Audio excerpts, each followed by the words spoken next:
अस्सलाम वालेकुम दोस्तों, आप सबका स्वागत है आपके अपने चैनल सादिया रिएक्शन में। तो आज मैं जिस वीडियो पे रिएक्शन देने वाली हूँ वो इस्लामिक वीडियो है और उसमें इस्लाम कौन कौन से देश में कितने लोगों ने कितनी की संख्या में इस्लाम कबूल किया है उसके ऊपर है। वैसे तो इस्लाम हमारा बहुत ही खूबसूरत मज़हब है और इस्लाम तलवार के दम पे कबूल नहीं होती, इस्लाम मोहब्बत के दम पे कबूल होती है। तो आइए वीडियो देखते हैं। 19 जनवरी 2024 इस दिन सऊदी अरब की मिनिस्ट्री ऑफ इस्लामिक अफेयर्स एक रिपोर्ट पब्लिश करती है जिसमें बताया जाता है कि पिछले 5 साल में सिर्फ सऊदी अरब में 3,47,646 लोगों ने इस्लाम कबूल कर लिया, जिसमें मर्द और औरत दोनों शामिल हैं। रिपोर्ट में यह भी बताया गया कि इस्लाम कबूल करने वालों के नंबर साल दर साल बढ़ते चले गए। साल 2019 में 21,654 लोगों ने इस्लाम कबूल किया, साल 2020 में 41,441 लोगों ने, साल 2021 में 27,333 लोगों ने, साल 2022 में 93,899 लोगों ने और लास्ट ईयर साल 2023 में 1,63,319 लोग दूसरे धर्मों को छोड़कर इस्लाम धर्म में आ गए। ये रिपोर्ट सिर्फ सऊदी अरब की है, पूरी दुनिया की बात अभी आगे हम इस वीडियो में करेंगे। लेकिन सवाल ये आता है कि आखिर लोग इस्लाम कबूल क्यों कर रहे हैं? ऐसी कौन सी वजह है? इस्लाम में ऐसी क्या खासियत है कि लोग दूसरे धर्मों को छोड़कर इस्लाम धर्म अपना रहे हैं? तो इस्लाम की इस इंटरेस्टिंग सीरीज के पार्ट 1 वीडियो में हमने कुछ बेसिक रीजन के बारे में बात करी थी, कुछ पॉइंट समझे थे कि आखिर लोग इस्लाम क्यों कबूल कर रहे हैं। आज हम वापस से इस सवाल को डीपली एनालाइज करेंगे और कुछ नए पॉइंट के साथ इस सवाल का जवाब वापस से तलाश करेंगे। बट उससे पहले आप सभी का दिल से शुक्रिया, आपने इस वीडियो पर जबरदस्त रिस्पांस दिया। ऑलमोस्ट 1 मिलियन लोग इस वीडियो को देख चुके हैं। बस इसी तरह मोहब्बत बनाए रखें और इस वीडियो को भी लाइक और शेयर जरूर करें। अब टॉपिक पर वापस आते हैं और शुरू करते हैं आज की ये वीडियो। अन ला इलाहा इल्ला अल्लाह व अशहदु अन्ना मुहम्मदन रसूलु अल्लाह व अशहदु अन्ना ईसा अब्दु अल्लाहि व रसूलु। इस वीडियो में अभी आपने देखा कि एक पूरी फैमिली इस्लाम की सच्चाई से अट्रैक्ट होकर इस्लाम कबूल कर रही है और ये कोई अकेली वीडियो नहीं है। इस तरह की बहुत सी वीडियो रोजाना सोशल मीडिया पर वायरल होती है जिसमें लोगों को कलमा पढ़कर इस्लाम कबूल करते देखा जाता है। उसमें कई ऐसे लोग भी होते हैं जो पूरी दुनिया में पॉपुलर होते हैं, उनके पास अच्छी खासी फैन फॉलोइंग भी होती है, उनकी पर्सनल लाइफ का असर एक बड़ी पॉपुलेशन पर पड़ता है। कुछ नाम आपको बताता हूं। अमेरिका और रशिया दोनों कंट्री की नागरिकता रखने वाले MMA fighter Jeff Monson, British actress Aisha Rosalie, Australian church के पादरी Gold David, Australian UFC fighter Jack Matthews, Spanish football player Jose Ignacio, Korean pop singer J Kim, American boxing champion Gervonta Davis. ऐसे बहुत से famous नाम हैं जिन्होंने इस्लाम कबूल कर लिया। और जब कोई ऐसा फेमस इंसान इस्लाम कबूल करता है तो उसका इंपैक्ट सोसाइटी के एक बड़े हिस्से पर पड़ता है। उस फेमस इंसान को फॉलो करने वाले लोग इस्लाम के बारे में जानना और पढ़ना शुरू करते हैं और उसमें भी बहुत से लोग ऐसे होते हैं जो इस्लाम कबूल कर लेते हैं। हाँ, वो अलग बात है कि उनका नाम सोशल मीडिया पर वायरल नहीं हो पाता, उन्हें सोशल प्लेटफॉर्म पर वो जगह नहीं मिल पाती, लेकिन हर रोज बहुत से ऐसे लोग हैं जो इस्लाम एक्सेप्ट कर रहे हैं। यही वजह है कि प्यू रिसर्च सेंटर की एक स्टडी बताती है कि साल 2060 तक वर्ल्ड पॉपुलेशन में 32% का इंक्रीज आएगा और दुनिया की टोटल पॉपुलेशन 9.6 बिलियन हो जाएगी। सेम पीरियड में मुस्लिम पॉपुलेशन वर्ल्ड पॉपुलेशन के एवरेज से 2 गुनी स्पीड से भी ज्यादा करीब 70% तेजी से आगे बढ़ेगी और पूरी दुनिया में मुस्लिम पॉपुलेशन 3 बिलियन मार्क को क्रॉस कर जाएगी, यानी टोटल वर्ल्ड पॉपुलेशन का 31%। जबकि अगर इसे क्रिश्चियन के साथ कंपेयर करें तो सेम टाइम पीरियड में क्रिश्चियन पॉपुलेशन में 34% का इंक्रीज आएगा। क्रिश्चियन और मुस्लिम दोनों की पॉपुलेशन ऑलमोस्ट इक्वल रहेगी। एक और रिपोर्ट के अकॉर्डिंग साल 2050 तक करीब 30 लाख लोग रिलीजन कन्वर्जन के जरिए इस्लाम फॉलो करने लगेंगे और एक टाइम ऐसा भी आएगा जब मुस्लिम पॉपुलेशन पूरी दुनिया में सबसे ज्यादा होगी। हालांकि ये बस आंकड़े हैं जो अब एक एक करके सामने आ रहे हैं, लेकिन कुरान में बहुत पहले आ चुका है। कुरान चैप्टर 3 वर्स 19 में कहा गया है अल्लाह के नजदीक दीन सिर्फ इस्लाम है। ये तो आंकड़े हुए। अब आते हैं इस वीडियो के मेन पार्ट पर। आखिर लोग इस्लाम कबूल क्यों कर रहे हैं, उसकी वजह कौन कौन सी है, आइए एक एक करके समझते हैं। नंबर 1, कुरान। ये जो किताब आपके सामने है इसे इस्लाम की आखिरी पवित्र किताब माना जाता है। मुसलमानों का मानना है कि कुरान उनके लिए अल्लाह की तरफ से भेजा गया आखिरी पैगाम है जो कभी भी नहीं बदलेगा। मतलब जो चीज कुरान में 1400 साल पहले आ चुकी है वो हमेशा जब तक ये दुनिया रहेगी वैसे ही रहेगी, उसमें किसी भी तरह का कोई बदलाव नहीं होगा। कुरान में ethics and morality, law and justice, historical narratives, spirituality and worship जैसे कई इंपॉर्टेंट पॉइंट्स पर बात करी गई है। इसके अलावा लीगल सोर्स, इस्लामिक कानून जिसे शरिया कहा जाता है, इसका मेन सोर्स कुरान है। सोशल रिफॉर्म्स, सोसाइटी में justice, equality and human rights की प्रॉपर गाइडलाइन कुरान में मेंशन है। मतलब इंसान की लाइफ से जुड़ी हर चीज कुरान में आपको मिल जाएगी। जैसे जस्टिस, कुरान में न्याय, इंसाफ को काफी इंपॉर्टेंस दी गई है। कुरान चैप्टर 4 वर्स 135 में कहा गया है, ऐ लोगों खड़े हो जाओ पूरी ताकत के साथ इंसाफ को कायम करने के लिए अल्लाह के गवाह बनकर। अगर यह इंसाफ तुम्हारे अपने खिलाफ हो, तुम्हारे माँ बाप के या तुम्हारे रिश्तेदारों के, चाहे वो इंसान अमीर हो या गरीब, अल्लाह ही दोनों का पालनहार है। इसलिए तू अपनी ख्वाहिश की पैरवी ना करो कि तुम इंसाफ से हट जाओ। अगर तुमने लगी लिपटी बात कही या सच्चाई को अवॉइड किया तो याद रखो अल्लाह तुम्हारे हर अमल से बाखबर है। मतलब कुरान ने इंसाफ के लिए किसी भी रिश्ते को अहमियत नहीं दी। सामने कोई भी हो, फिर वो तुम्हारे माँ बाप ही क्यों ना हो, कोई बहुत अमीर इंसान हो या कोई बहुत ही गरीब, कुछ मैटर नहीं करता। उस कंडीशन में सिर्फ इंसाफ, जस्टिस ही फर्स्ट एम होता है। दूसरा, चैरिटी। ये दुनिया हाथ की इस 5 उंगली की तरह है। हर इंसान एक दूसरे इंसान के बराबर नहीं है। कोई बहुत अमीर है तो कोई बहुत गरीब, किसी के पास इतना माल है कि उसे किसी चीज की कोई कमी नहीं, तो कोई ऐसा भी है जिसके पास खाने के लिए खाना, पहनने के लिए कपड़े तक नहीं है। सोसाइटल बैलेंस पूरी तरह से बिगड़ा हुआ है। कुरान इस पर भी एक रास्ता दिखाता है। कुरान चैप्टर 2 वर्स 177 में कहा गया है, नेकी ये नहीं कि तुमने अपने चेहरे ईस्ट की तरफ कर लिए या वेस्ट की तरफ, बल्कि नेकी तो यह है कि जो ईमान लाए अल्लाह पर, आखिरी दिन पर, फरिश्तों पर, किताब और नबियों पर, और वो खर्च करे अपना माल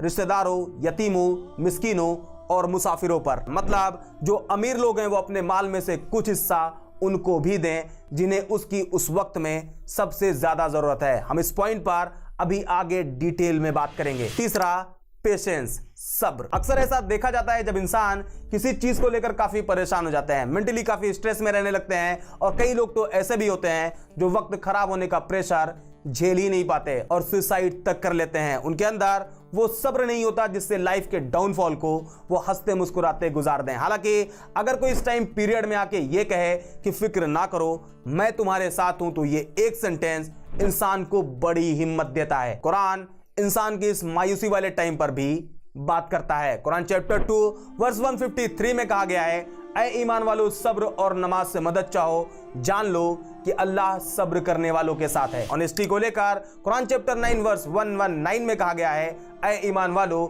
अल्लाह से डरो और सच्चे लोगों का साथ दो। एक और इंपॉर्टेंट पॉइंट, इक्वालिटी। आज भी लोगों को ऊंच नीच, ऊंची जाति, नीची जाति कहकर डिस्क्रिमिनेट किया जाता है। लोग नीची जाति कहकर उनके यहाँ का पानी तक नहीं पीते हैं, लेकिन कुरान इसके जस्ट अपोजिट कहता है। कुरान चैप्टर 9 वर्स 13 में कहा गया है, ऐ लोगों हमने तुम्हें पैदा किया एक मर्द और एक औरत से, और हमने तुम्हें अलग अलग कबीलों में बांट दिया ताकि तुम्हारी पहचान हो सके। यकीनन तुम में सबसे ज्यादा इज्जत वाला अल्लाह के यहाँ वो है जो सबसे ज्यादा परहेजगार है। कुरान ये साफ साफ कहता है कि इस्लाम में कोई भी कास्ट बेसिस पर बड़ा छोटा नहीं। हालांकि इसमें एक डिटेल वीडियो मेरे इसी चैनल पर मौजूद है, अगर आपने नहीं देखी है तो जरूर देखें। आपको इस वीडियो में क्लियर कट समझ में आ जाएगा कि इस्लाम में कास्ट सिस्टम एग्जिस्ट ही नहीं करता। टॉपिक पर वापस आए तो कुरान के जो पॉइंट्स अभी आपको बताए, ये कुरान की 6236 वर्स में सिर्फ 5 है। ऐसे में जब कोई नॉन मुस्लिम कुरान को पढ़ना शुरू करता है और उसे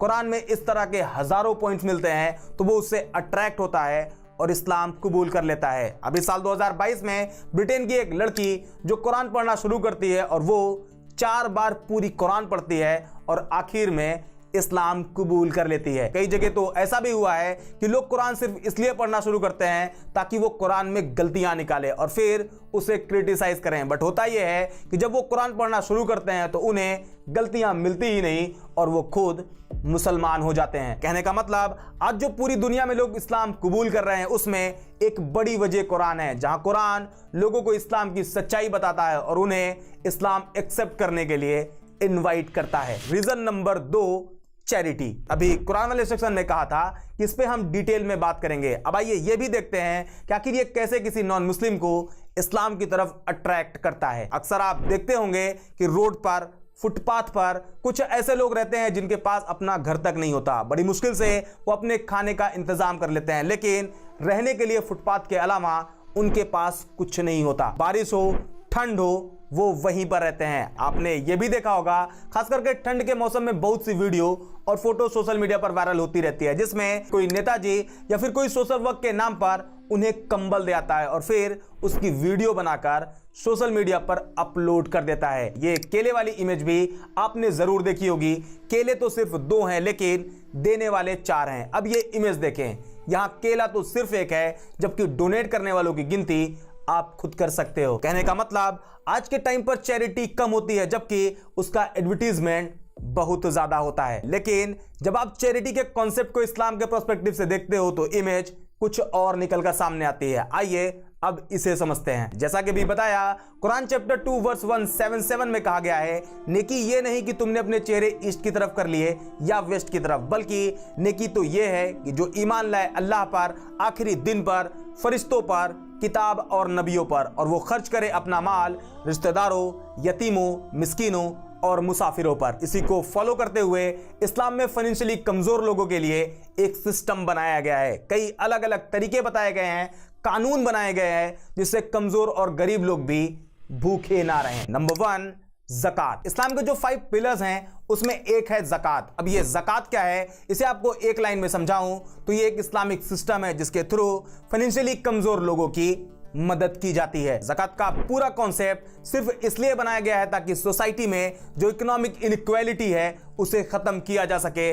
ज़कात की मदद से सोसाइटी में इकोनॉमिक स्टेबिलिटी आती है और गरीब लोगों के हालात में सुधार भी आता है। ज़कात के जरिए सोशल यूनिटी एंड ब्रदरहुड को भी बढ़ावा मिलता है। ऐसे में सोसाइटी के वो लोग जो फाइनेंशियली मजबूत है और वो ज़कात के लिए फिक्स किए गए अमाउंट लिमिट से ज्यादा की हैसियत रखते हैं तो साल में एक बार उन्हें अपने टोटल सेविंग का 2.5% अमाउंट ज़कात के तौर पर देना पड़ेगा। मान लीजिए किसी के पास 1 लाख रुपए है और उस पर ज़कात कंपलसरी है तो उसे 2,500 रुपए ज़कात निकालनी पड़ेगी और उसे गरीबों को देना पड़ेगा। कुरान चैप्टर 2 वर्स 43 में कहा गया है, नमाज कायम करो और ज़कात दो। चैप्टर 24 वर्स 56 में कहा गया है, नमाज कायम करो और ज़कात दो और रसूल के इताअत करो ताकि तुम पर रहम किया जाए। कुरान में कई और जगह भी ज़कात देने के लिए जोर देकर कहा गया है। सही बुखारी हदीस नंबर 1395 में खुद प्रॉफिट ने कहा है, और फिर उन्हें बताना,